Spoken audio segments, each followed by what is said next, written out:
मेरा ऐसा अनुभव पुराना है नहीं कोई कि गोले के साथ, बाजा के साथ, बैंड बाजा के साथ। हम लोग तो जहाँ अत्याचार होता था, अत्याचार चाहे वो माफिया का हो, चाहे वो प्रशासनिक हो, चाहे वो पुलिस का हो, किसी का भी हो, अत्याचार हुआ तो उसी का बैंड बजाते थे। हमारा कोई बैंड बजा हुआ आज मैंने पहली बार देखा।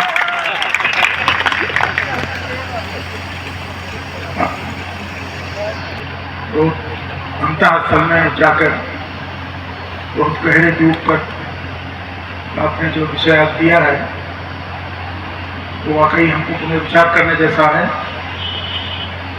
लोग कहते हैं कि दर्पण के सामने खड़े हो जाओ तो चेहरा बता देता है दर्पण, तो हमारी उम्र वाले शीशा नहीं देखते, देखें तो खबर मिल जाएगी कि गाल झुर्री नीचे जा रही है, चेहरा में चमक नहीं रही।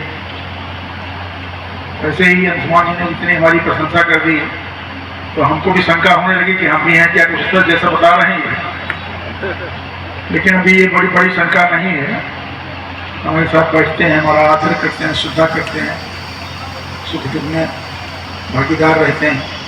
हमसे बड़ी उम्र के बहुत आदरणीय पूर्व में लेक्चर थे और इनका हमारा संपर्क था, लेकिन ये पढ़ते बहुत थे। लोग हमारे ऊपर आरोप लगाते हैं कि तुम ज़्यादा पढ़ते हो, लेकिन पढ़ते ज़्यादा अंशुमान जी थे और अभी भी पढ़ते हैं। अभी भाषा को लेकर मेरे मन में कुछ प्रश्न थे तो मैंने फोन करके कहा आ गए, तो फिर उनका मैंने तैयारी किया और चाचा तो हमने कहा बात हो जाएगी, बहुत विस्तार से समझाए। तो कई बार वो जो छोटे हो जाते हैं, कई बार वो हमसे बड़े हो जाते हैं। कृष्ण जी मित्र हैं हमारे और मनोवैज्ञानिक हैं, और नेता के साथ एक मनोवैज्ञानिक चलता जरूर है। नेता पता नहीं क्या गड़बड़ी करते, दिमाग खराब होता है उसका। उसी के डॉक्टर हैं ये, लेकिन जी ज्योतिषी भी हैं, दार्शनिक भी हैं, प्रिय भी हैं। अब यहाँ पर हंसराज सोनी जी भी बैठे थे, सफल होता है। जैसे आज हमने हाई स्कूल के बच्चों को, इंटर के बच्चों को सम्मानित किया, तो कोई भी सफल होता है तो हम लोग उसकी तरफ देखते हैं कि उसके काम का परिणाम है। मैं व्यक्तिगत रूप से ये मानता हूँ कि किसी भी व्यक्ति की सफलता उसकी निजी परिश्रम का, निजी कर्म का ही फल नहीं होती। इसे मैं सम्मानित हूँ, देश में कोने कोने सब मुझे आदर मिलता है, सम्मान मिलता है। इस आदर सम्मान में मेरी कोई भूमिका है बहुत बड़ी, ऐसी नहीं मैं कहता।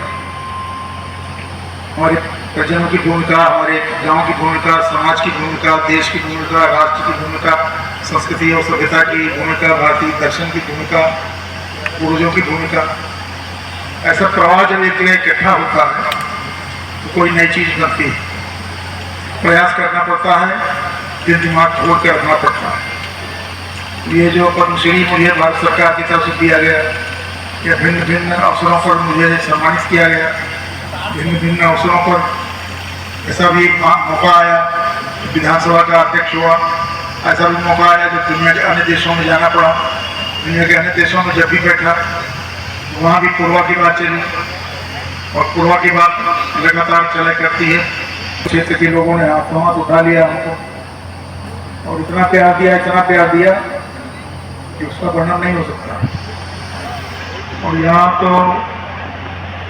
बहुत परिवार ऐसे हैं कि उनके बाबा जी दादाजी के साथ हम काम किए, कि वो स्वयं काम किए मेरे साथ, उनका बेटा मेरे साथ, उनका बेटा मेरे साथ, ऐसे अनेक परिवार हैं। तो इसमें कहीं कोई राजनीति है, मैं राजनीतिक कार्यकर्ता हूँ, ये बात सही है, लेकिन मैं नहीं जान पाता कि हमारे संबंध राजनीति में किससे हैं। कई बार राजनीतिक संबंध तो मुझे नहीं लगता किसी से भी नहीं। कई बार हमारे कार्यकर्ता जब माइक पा जाते हैं तो माइक पर बोलते हैं कि आदरणीय दीक्षित जी हमारे राजनीतिक गुरु हैं। मैं जान नहीं पाता कि राजनीति कभी हमने ही नहीं शुरू की, राजनीतिक गुरु कहाँ से हो गए। ये हुई हमारी बातचीत आज की दूसरे क्रम की। तीसरी, सामाजिक कार्यकर्ता के जीवन में तमाम अवसर आते हैं जहां उसे प्रसन्नता होती है, हर्ष और उल्लास से भर जाता है। कभी कभी ऐसे अवसर आते हैं जहां अंधकार दिखाई पड़ता है, लगता है चारों तरफ सब दुख भरा हुआ है। ये दोनों अवसर आते हैं, प्रत्येक व्यक्ति के जीवन में आते हैं, चाहे वो राजनीतिक कार्यकर्ता हो, चाहे वो अध्यापक हो, चाहे लेक्चरर हो, चाहे व्यापारी हो। सबके जीवन में इस प्रकार के अवसर आते हैं जब लगता है कि हताशा निराशा घेर कर बैठ गई है। तब ऐसा आप सब जो बैठे हैं, तमाम मित्रों के मन में होता होगा कभी कभी कि बड़ा कष्ट है इन दिनों, क्या किया जाए, इस कष्ट का उपचार क्या है, हार मान कर बैठा जाए, चुप रहा जाए क्या, ईश भजन किया जाए क्या, कई विकल्प हैं। और इस भजन तो सबसे श्रेष्ठ विकल्प है, विश्वास से तमाम चीजें ठीक हो जाती हैं। लेकिन मैं एक नई बात बता रहा हूँ, नई तो नहीं पुरानी है, लेकिन मेरे लिए नई है और इस पर बोलते बोलते ध्यान आई। तो वो बात यह है कि जब हमारी बात न सुनी जाए समाज में, मैं सामाजिक कार्यकर्ता होने के नाते कार्यकर्ताओं से बात कर रहा हूँ जो हमको या हमारी विचारधारा को मानते हैं, उनसे संवाद बना रहा हूँ। कई अवसर जब आएंगे न्यासा के और ऐसा लगेगा कि तुम्हारी कोई नहीं सुनता, तो मुझे रविन्द्रनाथ टैगोर की गीत की पहली पंक्ति याद आ रही। उसका भाषा विज्ञान ये लोग समझ लेंगे कि कहाँ गलती हुई, लेकिन मुझे उसकी ध्वनि याद है। देखूं को हार नाक सुने के उत्तर कोहरे संगे आसे ना देखूं ने चला चलोगे, तो तुम्हारी बात कोई न सुना। घर वाले सुना, घर वाले कहें तो पागल है, मारा मारा फिरता नेतागिरी करता है। मित्र कहें तो इस समय जहाँ है वो कभी जीतेंगे नहीं, 7 जन्म गलने जीते नहीं। कोई कहेगा इनके साथ रहना ठीक, कोई कहेगा उनके साथ रहना ठीक। लेकिन जब निराशा हो, निराशा ही निराशा है। तो टैगोर वाली बात है, हिंदी में मैं बताता हूँ कि जब तुम्हारी बात कोई न सुना, तुम्हारे साथ कोई न चलने को तैयार हो, तब तो रविन्द्रनाथ टैगोर ने याद दिलाया है तब तुम अकेले चलो। अकेले चलने में कठिनाई क्या है? डर लगता है तो डर को भगाओ, और डरने की कोई आवश्यकता नहीं है। पुलिस प्रशासन इन्हीं जगह से आप लोगों की कठिनाई आती जा सकती है। तो जब तक हम हैं तब तक पुलिस करने का आपके मन में सवाल पैदा कहाँ से होगा? हाँ, आपको ये हिम्मत दिखानी पड़ेगी कि जब तुम्हारी कोई बात न सुने तो अकेले चलो। लेकिन मैं फिर अपनी ही बात काट रहा हूँ, अकेले न चलो, अकेले हम अकेले तुम, फिर काहे का गम। ये हो गई आज की दूसरी बात। आज की अंतिम बात ये, हमारे साथ काम करने वाले कार्यकर्ता बहुत अनुशासित कार्यकर्ता हैं, बहुत जमीन में बैठकर काम करने वाले, बिना बैठ के काम करने वाले ऐसे कार्यकर्ता बने। लेकिन आज मंच की तरफ बंदी बनाने में, उसका फोटो खिंचाने में कभी धक्का मुक्की हुई, और वो धक्का मुक्की मैं अगर स्वस्थ ना होता तो धक्का खाना ये अच्छी बात है। धक्का खाएंगे तो फिर ऊपर उठेंगे, सीधा तान कर खड़े हो जाए। तो भी ऐसे अवसर आते हैं, आप लोगों को बहुत आगे लंबा धीरे जीवन जीना है, तो ऐसे अवसरों पर आपको अनुशासन और संयम इसका स्वयं का ही परीक्षण करना चाहिए। यहाँ पर हमारे लोगों के कार्यकर्ताओं ने, मित्रों ने काफ़ी परिश्रम किया संसाधन जुटाने में, और काफ़ी उत्साह दिखाई पड़ा। कम से कम मुझे तो व्यक्तिगत रूप में मुझे अच्छा लगा, और मेरी तारीफ भी बहुत ज़्यादा कर दी गई। आसमान जी ने भी बहुत भाव कर दिया। सामाजिक राजनीतिक कार्यकर्ता हैं, कोई तारीफ का अच्छा लगे, ये तो बहुत होशियार हम होते तो हम कहते नहीं नहीं भाई आपने तारीफ की, मैं तो ऐसा नहीं, मैं तो बहुत चिंतन हूँ। लेकिन सुन करके सबको अच्छा लगता है, मुझे अच्छा लगा। मैं आप सबका आह्वान करता हूँ कि कुछ सपने तारी, बड़े सपने, इन सपनों के दिया नहीं जा सकता। अगर मैं ये मान लूँ कि मुझे चुनाव नहीं लड़ना है, कोई पूछे फिर काहे मारे मारे फिरते हो, चुनाव के लिए तो मारे मारे फिरता नहीं था। मुझे तो मालूम ही नहीं था पार्टी क्या होती।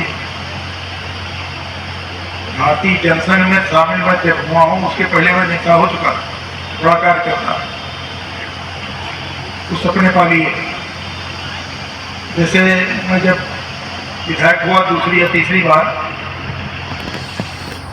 तो रुआ तहसील में मुझे बक्सर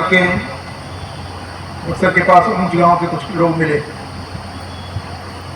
उन्होंने कहा शायद आप दीक्षित जी हैं। हमने कहा हाँ, प्रणाम किया। अब बाबू जी हमारी तहसील बड़ी दूर है बक्सर से, अभी बड़ा है बक्सर से यार, यहाँ कोई आवे समय 10 बजे पहुँचना ना करने, लोग की जाएगा तो रात 10 बजे के बाद रात पहुँचेगा 12 बजे। जैसे ही मैं मंत्री हुआ, मैंने सपना पाल रखा था कि जैसे मैं किसी बड़े पद पर जाऊंगा वैसे ही ये सपना पूरा करूंगा। भगवान नगर से कोई वहाँ रुचि नहीं थी, केवल इतनी रुचि थी कि वहाँ तहसील बनानी है। मुझे कहाँ मालूम था सपने में कि मैं वहाँ चुनाव लड़ने जाऊँ, लेकिन एक सपना पाला, उस सपने को पाला पोसा और फिर मैं संसदीय कार्य मंत्री हो गया। मंत्री होने के 1 महीने के भीतर ही बीघापुर तहसील बनकर तैयार हो गए। उसके बाद जो हुआ, पूर्वा कचहरी में हमारा मुद्दा ये भी ठीक किया। इसलिए वह बात कर रहे थे क्षेत्रीय हित की, मैं बात कर रहा था बड़े पैमाने पर। क्षेत्र में तो काम करना है, दुख भी तो देखना है।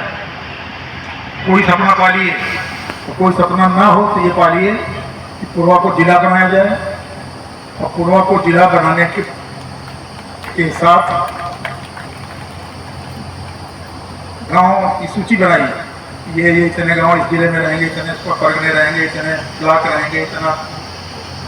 तो कोई कहेगा इसमें हम अकेले क्या करें, तो हम तो सपना पाले थे, तो जिसे मौका आया कर दिए। इस सपने को पालने में आप लोग आगे आइए, और ये एक ऐसा सपना है, किसी में से हो सकता कोई और नई बात निकले, बात का हो सकता है कि ठीक ग्रहण किया जाए। जहाँ तक राजनीति की बात है, ये तो विरोधी भी स्वीकार करते हैं कि प्रधानमंत्री माननीय नरेंद्र मोदी जी के कार्यकाल में इतना काम हुआ है, ऐसा काम पीछे के बहुत लंबे दीर्घकाल के शासन में भी कांग्रेस नहीं कर पाई। तो जैसी प्रतिष्ठा भारत की दुनिया के अन्य देशों में बनी है मोदी जी के नेतृत्व में, ऐसी पहले प्रतिष्ठा भी नहीं बन पाई।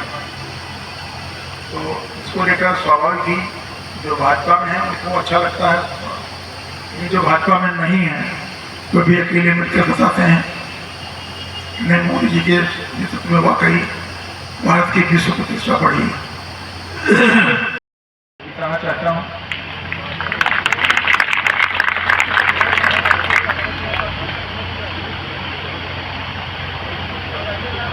अनेक बड़े पदों पर, मेरी आखिरी बात है आज की, अनेक बड़े पदों पर रहकर कभी ऐसा लगा होगा, अगर आपको कहीं मैंने कोई आपको कभी डांटा है तो शायद ढूंढ नहीं पाएंगे, डांटा होगा तो बाद में स्वयं आपने अनुभव किया होगा कि ठीक किया।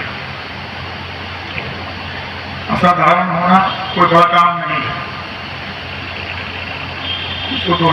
इस बात को दोहराए लेते हैं, असाधारण होना कोई बड़ा काम नहीं है, लेकिन असाधारण होकर साधारण बने रहना ये काम तपस्या है।